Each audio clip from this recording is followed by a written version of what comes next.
เข้าสู่รายการกี่น้อยเฮ้สิ่งเคยพอถึงเวลาพบกับข้าพเจ้าสุริยันยานวุฒิวรรณกี่น้อยหับหน้าที่ดำเนินรายการกี่น้อยเฮฮานำเอาความเบิกบานมวลซืนให้กับพี่กับน้องอยู่ทางบ้านได้มวลซืนกันนะบ่ว่าจะเป็นนักร้องประจำรายการนุ่มกี่น้อยบ่ว่าจะเป็นนักศิลปินที่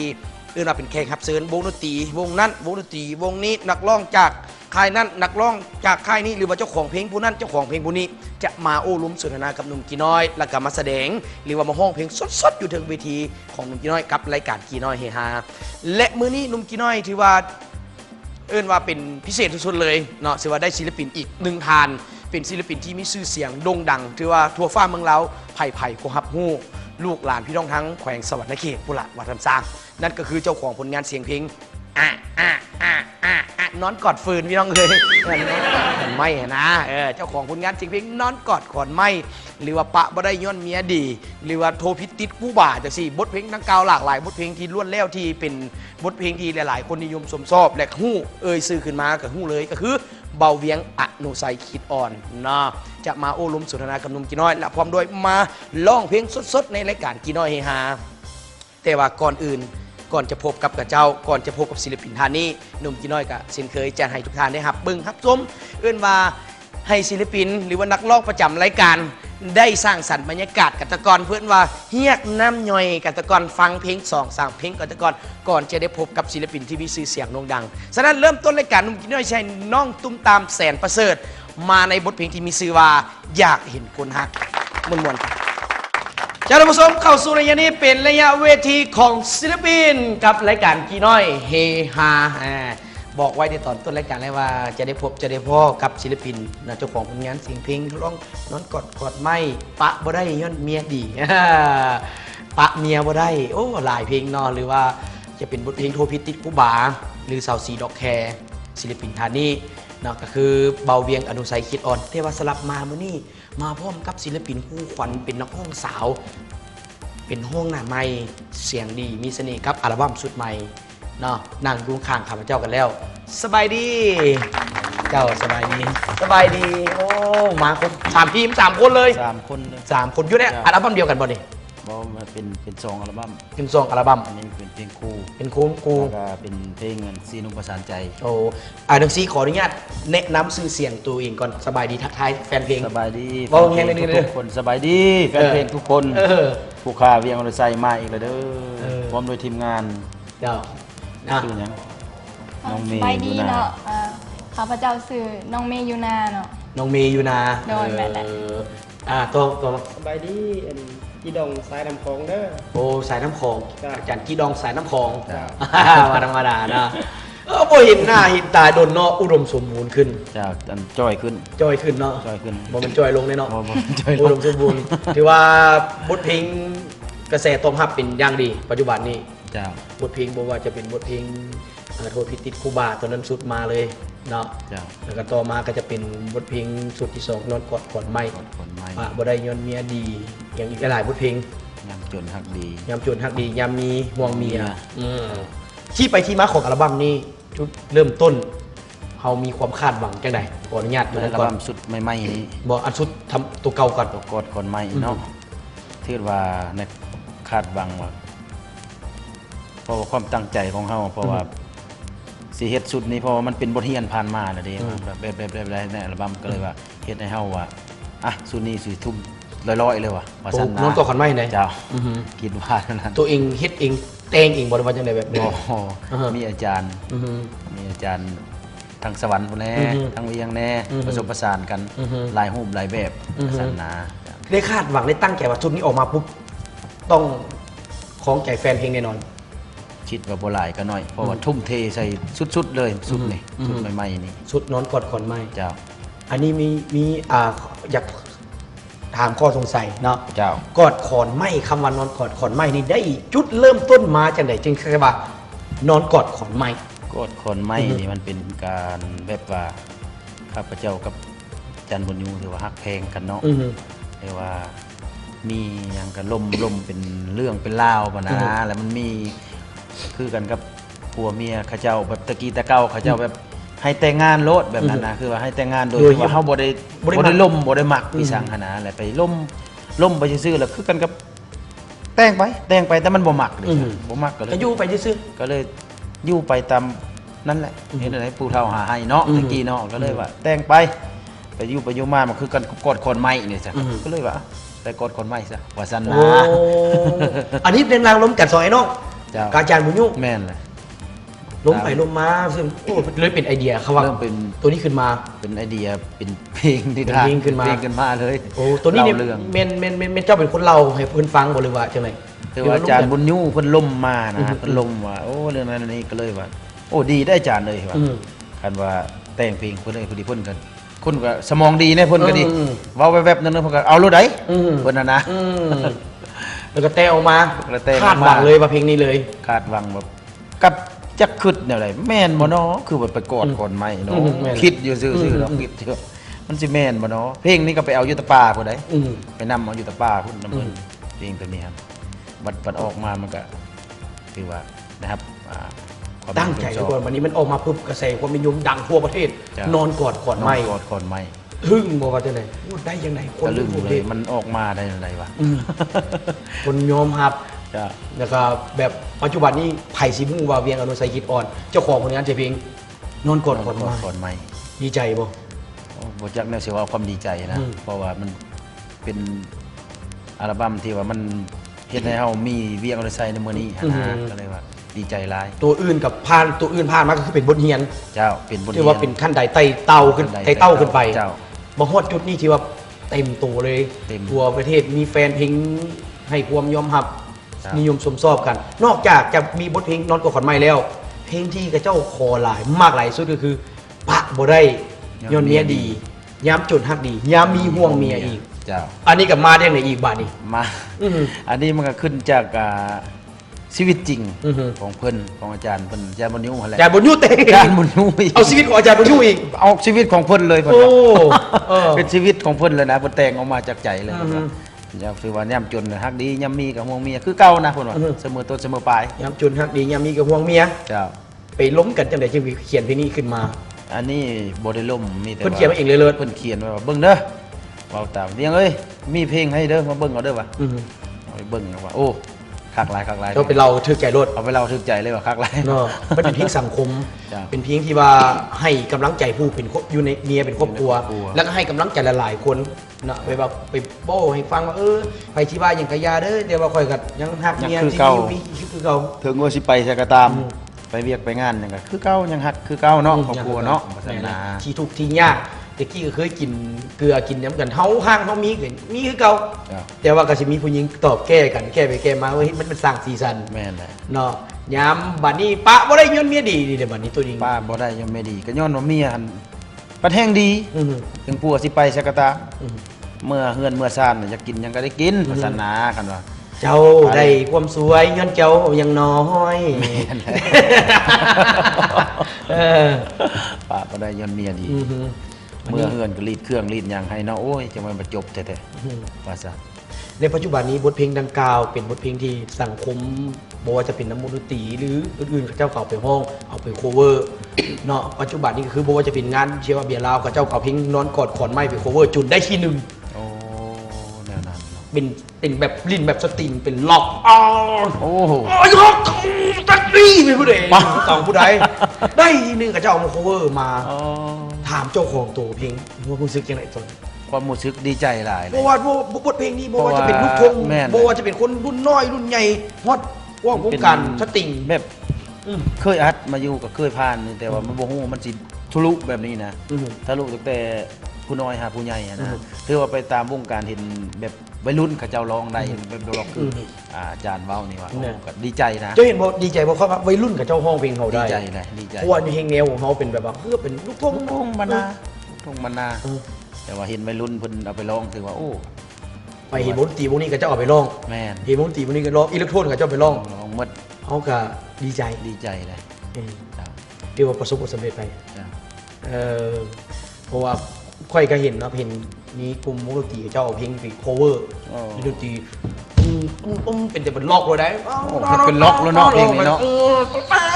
ล็อกกับล็อกนี่ดูนะ ผู้หญิงก็ร้องเป็นนกร้องอ้ายบ่มักเขาจังดีสิเอาจังไดวะนะให้น้องเดาไปโอ้คักเฮ็ดเดาเฮ็ด โอ้เฮ็ดแบบใหม่เนาะ บ่คักผู้ใดเดี๋ยวมาชมเสย ขอบใจเด้อสำหรับผู้ใดไปเอาเพลงนี้ไป cover แบบล็อกๆเด้อ ก็ถือว่าหลายๆคนนี่แหละคือตัวจริงเสียงจริงเนาะเบาเวียงอนุสัยคิดอ่อนแต่สำหรับมามือนี่ จ้า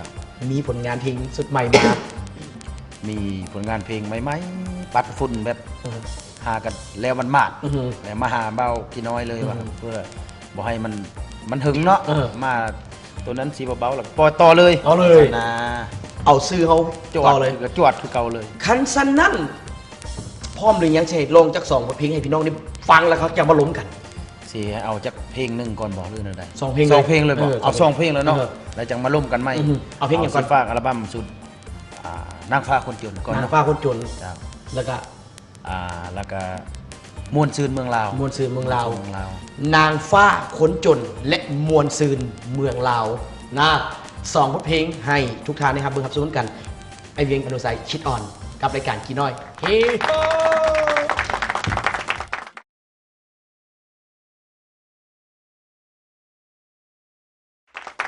โอ้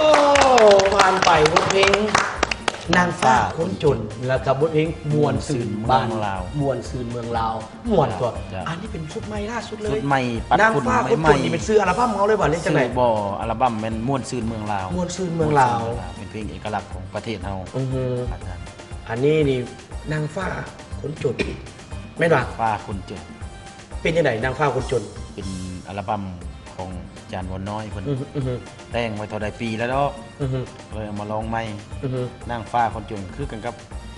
เขาเป็นคนรวยคนมีเงิน อืม นางฟ้าคนนั้นทั้งงามนะ อือฮึ แต่ว่ามักคนจนๆคือเฮา อือ นะ ฮึ อย่างน้อยกันคือเขาทิพย์เขายังไปก็ยังน้อยก็ยังมีคนจนคือเฮา อือฮึ ขี่หลังควาย อือฮึ มีความสุขไปลงทงไห้ทงนาพาให้เจ้ามีความสุขบ่ต้อง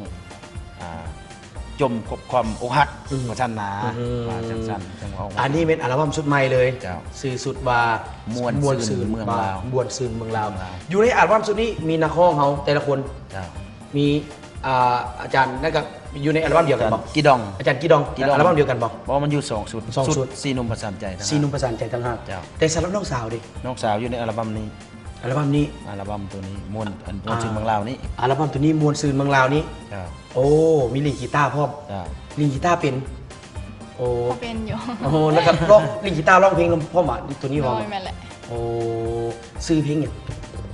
สู้คนเก่าบ่ได้ สู่คนเก่าบ่ได้อยู่ในอัลบั้มเดียวกัน อ นี่ ยู่ในอัลบั้มเดียวกัน โอ้ซื้อน้องอย่างก็ เมย์อยู่นะ น้องเมย์อยู่นะ โดยแม่ เป็นนักร้องสังเคยห้องเพลงมาก่อนบ่ อ่า ก็เค ก็ ยอ เค อก ยแบบออกอันตามงานเนี่ย อื ค่ะ อหือ เป็นลูกอันมักต้องบล้นไก่กก โอ้ ลูก ออ มะ ก ไล งาน ทอง นำแม่ ลูกใคร ลูกสาวมะไลทองทิ โอ้ มสวัสดิ์ ลูกสาวมาลายทองเนาะโอ้เป็นนักเสื้อมักต้องบ่ฮอนลนไก่กกเนี่ยผมทกบ่ฮอนเป็นหัวล้านแม่กังงามลูกสาวกังงามนั่นแหละเนาะเฮียน้องเองกับแม่บ่หรือว่าจะได้เห็นแม่เป็นความเป็นจังได๋ถึงมาห้องเพลงมากฮักบ่อนใด ก็หมักแต่ยังน้อย อือฮึ เห็นแม่ห้องก็รู้สึกหมักไปเลยนะ อือฮึ เพราะว่าครอบครัวก็มีแต่นักดนตรีหมด พ่อ โดย พ่อเป็นหยัง กับเป็นนักห้องคือกัน เป็นนักห้องกันแม่ แม่ก็เป็นนักห้อง อายเอ้ยน้อง อ้าวอาละกัน หมดครอบครัวเลย เมื่อครอบครัวเลย แสดงว่าตระกูลศิ ห ล มดต ปิ ระ น กูลศิลปินถือว่าอยู่ในสวรรค์เขตในคันขาดนักร้องถือว่าไปในกลุ่มนี้ถือว่าครบชุดบ่ให้ขาดเลยนะ ไปเห็นไปพ่อกันจังไดจึงเอาน้องสาวนี่ เห็น เอา ตาม มาอยู่ใน งานอิเล็กโทรน อือฮึ เห็นตามงานเห็นร้อง ไปมากโวนเสน่ห์ไปมากแล้วจังไดจึงเอามาร้องคู่กัน คือว่าฟังคือว่าห้องคือว่ามีเสน่ห์ลูกคอลูกอ่อนมันอย่างนะโอ้ก็คืออันนึงอันสองมากับแม่เพิ่นกับพ่อเพิ่นก็ฮักแพงกัน อือฮึ ก็เลยคือเอางานก็เลยเอาเลย อือฮึ เอามาเข้ากับเพลงกันสู้คนเก่าบ่ได้นี่ อือฮึ พอดี เพื่อจะให้ลูกพอได้ดังน้ำเพิ่น แม่ เออ เออ คือร้องเพลงคือคู่กับเจ้าผู้หญิงสองคนก็ถือว่าดังไปเลย เจ้า มีหลาน้อยพิษดวง ลา หิน น้อยเพชรดวงหิน เนาะกับบทเพลงอันนั้นโทพิษที่คูบา เจ้า แล้วก็ต่อมาก็คือสาวร้องเพลงก็น็อตกอดคนไม้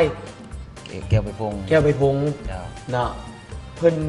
บริอยู่กัน เพราะว่าค่า เพิ่นเป็นจังได๋ คือค่าเฮียน คาเฮียน ค่าเฮียนไปมายากแน่ ไปมายากแน่ ก็ ก็ เล เลย ยส่วนหลายมีแต่เจ้า แม่นเลย เป็นพนักงานละ เป็นพนักงาน นะแล้วก็เลยไปสะดวกสบาย ไปสะดวกสบาย มือหน้ามีโอกาสดึงเอานักห้องครูทั้ง 3 คนเอามา เอามารวมกันเลยเนาะ กัน เอามารวมเลยเนาะ ครับ ครับ เนาะแล้วก็มาปุ๊บมือนี้แมันนำเสนอนักห้องครูคนใหม่ ครับ ฝากไว้กันแล้วกัน ฝากไว้เด้อ เนาะเมยูนาเนาะ เมยูนา เนาะกับ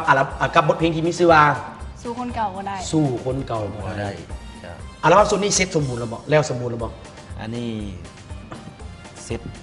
แล้ว อือฮึ โทรแต่หาโอกาสไว้เมื่อใดสิวาง อือฮึ เดี๋ยวนี้ประมันเมื่อเดือนนี้แหละ คอนเซปต์อยู่ในอัลบั้มชุดนี้มันเป็นแบบใด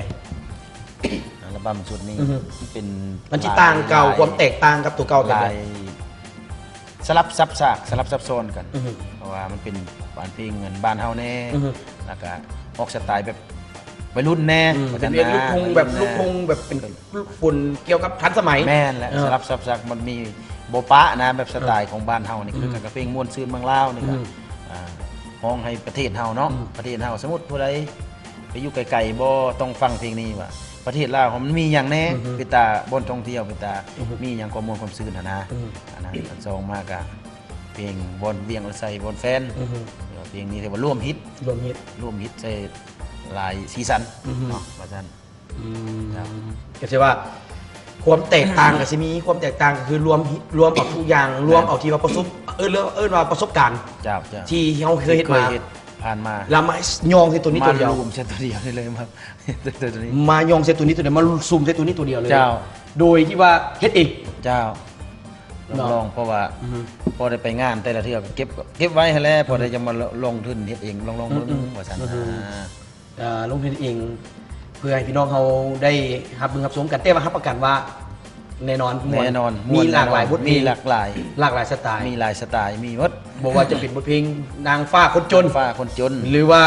อ่า เพลงคู่ห้องคู่กัน สู้คนเก่าบ่ได้ สู้คนเก่าบ่ได้ อันนี้สู้คนเก่าบ่ได้นี่ความหมายยังไง สู้คนเก่าก็คือกันกับเพลงนี้มันแก้กันกับนอนกอดคนไม้ แก้กับน็อตกดคนใหม่ แก้กับคนไม้ ถือว่าเป็นน็อตกดคนใหม่ภาค 2 ได้บ่ ภาคสองได้ โอ้ นั่นแหละเพราะว่าต่อจากว่าเพราะว่ามันเล่าเรื่องไปเลย เล่าเรื่องไปเลย เล่าเรื่องว่า MV มันก็จะคล้ายๆคือกัน ค บ่ ล้ายๆคือกันเลย อืม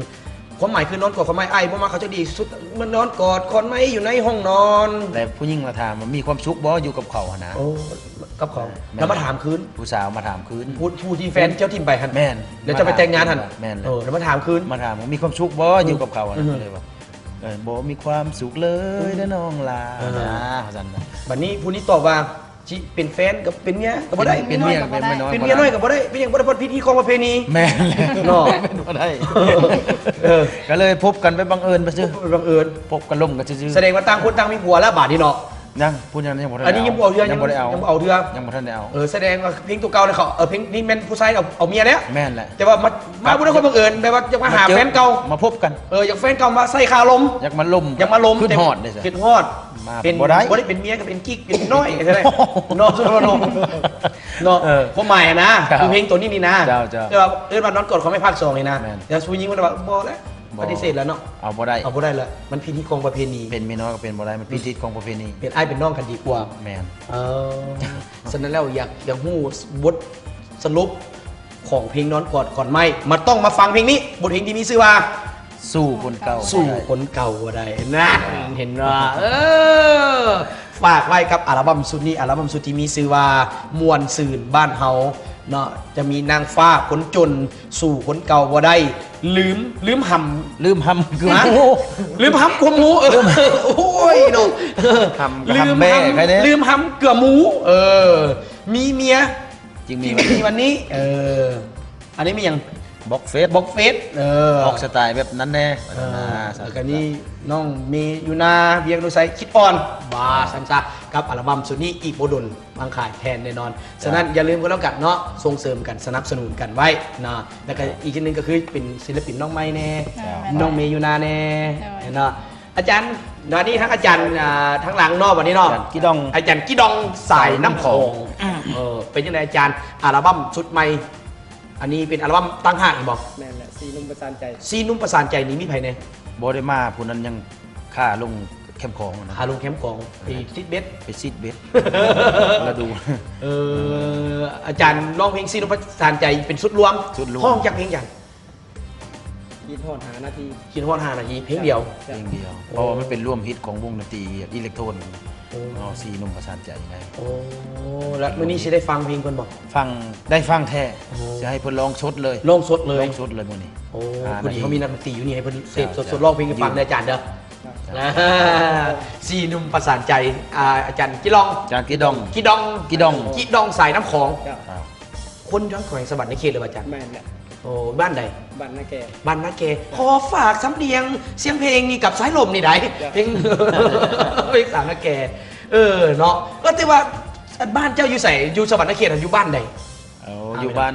หัวเมืองเหนือ บ้านหัวเมืองเหนือ บ้านหัวเมืองเหนือ อยู่แถวใด แถวหลักสี่เดือนบานไม่ แถวลักซีเดินบานใหม่โอ้ จ้ะ หัวเมืองเหนือ บ้านหัวเมืองเหนือ เอาอยู่หันเลย จ้ะ สันซาสำหรับน้องสาวดิ อยู่พ้นสวรรค์แถวอ่างน้ำใหญ่ คนสวรรค์ แถวโคกใหญ่อะ แม่นแหละ แถวอ่างน้ำประปาใหญ่ เลย ๆออกไปพูดไหนโอ้ครั้งลักเจ็ดลักแปดไปพูดไหนโอ้ครั้งที่ออกไปทั้ง บ่ บ่แม่นบ่ รั แม่ ก น ษาที่หาดเลย ค่ายทหาร แม่นแหละค่ายทหาร ค่ายทหารอะไรแล้วทั้งที่ออกไปรักษา25คน แม่นแหละ เป็นบอก นั่นแหละ โอ้ แถวโคกใหญ่พุ่นน่ะ แถวคกใหญ่ โคกใหญ่ คกใหญ่คือเป็นอย่างว่าคก เป็นคือโคก อ่างเก็บหน้าเราเอิ้นว่าคกใหญ่ โคกเอ้ย โอ้คนสวัสดิ์ได้เขตกันเอิ้นคกใหญ่ แล้วมันจังคืออะไรเนี่ย อ้าวโอ้ยได้ลงกันกันละมวลซื่นกันเนาะแต่ว่าเวลาที่มันบ่พอ จ้ะ อ่ะฉะนั้นขอให้ทั้งเจ้าเนาะฝากผลงานเสียงเพลงบ่ว่าจะเป็นทั้งอาจารย์เวียงอนุไซน้องเมย์ยุนาอาจารย์จิดองนะฝากไปเลยเริ่มจาก เจ้าสำหรับผู้ค้าเรียงเลยใส่มาวันนี้ก็มาปกติก็มา4คน4สหายเนาะแต่ว่าเนื่องจากว่าค่าไปซีดเบส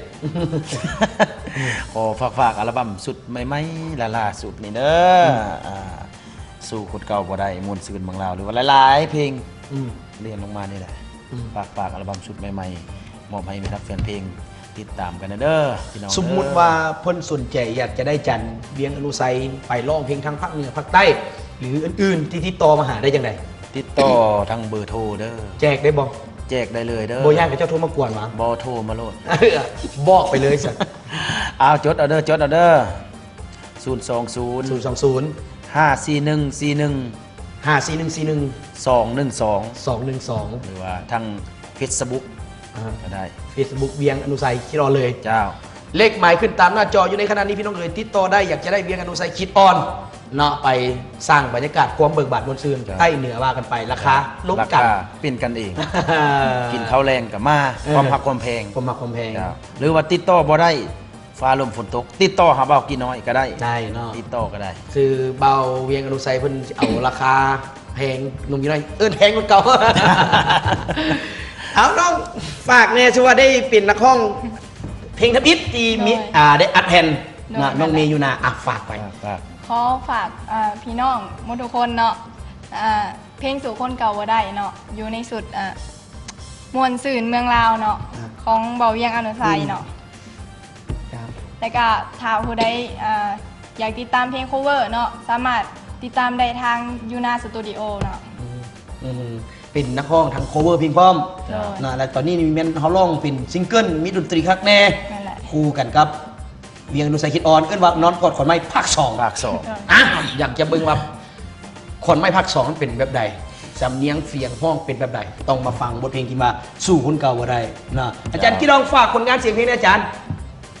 ได้ฝากผลงานเสียงเพลงคิดฮอดหานาที อืม ในอัลบั้มสุด 2สีหนุ่มประ ที่ สาน ลุม ใจ ประสานใจ เจ้า ได้ก็ขอฝากเด้อ คือบ่ฝากอีกแน่ว่าอันซื้อปลานำเด้อแถวแคมป์ของ คือว่าหาปลาขา อั ย นนี้เป็นบ่ แม่นนะอาจารย์ โอ้ 5 ปาก ปลาเมื่อไหร่ได้เมื่อน่ะได้ปลานั่นปลาเครื่องปลาแค่ฝากมาทางพี่กินเด้อไอเด้อ เจ้า นะเอ้าขอบคุณขอบใจทั้ง เจ้า ทุกท่านเนาะที่สละเวลามีคุณค่าได้มานั่งโอลมสนทนากับนมกินน้อยกับรายการกินน้อยเฮฮาจะได้กระยาขออวยพรให้สุขภาพแข็งแรงก่อนอื่นเมื่อคือสุขภาพแข็งแรงแล้วก็ร่ำรวย และก็ประสบผลสำเร็จในอัลบั้มสุดนี้ ขอให้มีชื่อเสียงโด่งดังไปเนาะให้มีแฟนเพลงนิยมชมชอบมีแฟนเพลงหลายคนเก่าเนาะขอบใจหลายๆเด้อขอบใจหลายๆแต่ว่าคนจะจากจะลากัน เอาจากคนเมย์ไม่ใช่ว่าเพลงนี้ขอยยังไม่ได้ฟังเลยเว้ย เอาอีกจัก2เพลงซะเนาะ สองเพลงเป็นสามกับอาจารย์เพิ่น สามทั้งอาจารย์กิดองใส่น้ำของ เออ สิฝากผลงานเพลงอ่ะนะสู้คนเก่าบ่ได้ในกอดคนไม้ภาค2เนาะ สู่คนเก่า แล้วก็ สวัสดิ์เซวากอดผลไม้ปักสองเลยก็ว่าเป็น แล้วก็เวียงอนุไซบอลแฟน บอลแฟน เจ้าแล้วก็ ที่เขาหานาที คิดฮอดหานาทีอ่ะ3 บทเพลงนอจบลงอยู่บ่ได้แสดงเวลาหมดลงอยู่บ่นั้นมื้อนี้หนุ่มกี่น้อยไปก่อนสบายดีเจริญลาย